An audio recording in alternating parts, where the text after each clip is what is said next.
ঘটনাটি ঘটেছে ইতালিতে।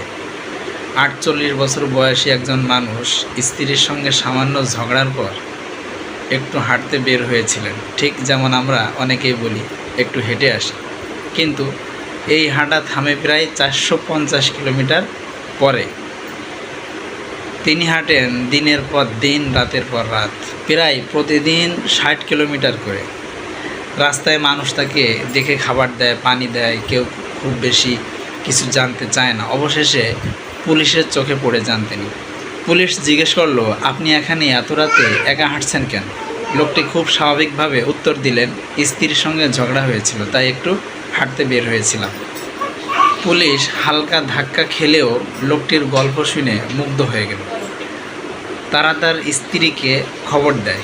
স্ত্রী এসে পুলিশ স্টেশনে হাজির হন এবং চোখ বড় বড় করে দেখেন এই লোক সত্যি সত্যি হাঁটতে হাঁটতে চলে এসেছে কয়েকশো কিলোমিটার দূরে। পরে তিনি স্বামীকে বাড়ি নিয়ে যান। এই ঘটনা যেন আমাদের চোখে আঙ্গুল দিয়ে একটা জিনিস দেখিয়ে দেয়, ভালোবাসা যখন একটু জট পাকায় তখন কেউ কেউ রাগ করে ব্লক দেয়, কেউ কেউ চুপ থাকে, আর কেউ কেউ হাঁটতে বের হয়। তবে ৪০০ কিলোমিটার হাঁটা এ যে একেবারে সিনেমার চিত্রনাট্য। তবে ভাইয়েরা, আপনাদের একটা পরামর্শ দেই, ঝগড়া হতেই পারে, কিন্তু হেঁটে হেঁটে পায়ের ফাটা লাগানোর দরকার নেই। একটু সময় নিন, একটু দূরে যান, তারপর এসে এক কাপ চা খেয়ে বলেন, রাগ করছো বুঝি।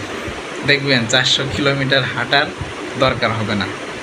ভিডিওটি ভালো লাগলে একটা লাইক দেন, কমেন্ট লিখে জানান আপনার জীবনে এমন হাঁটার ঘটনা আছে কি না।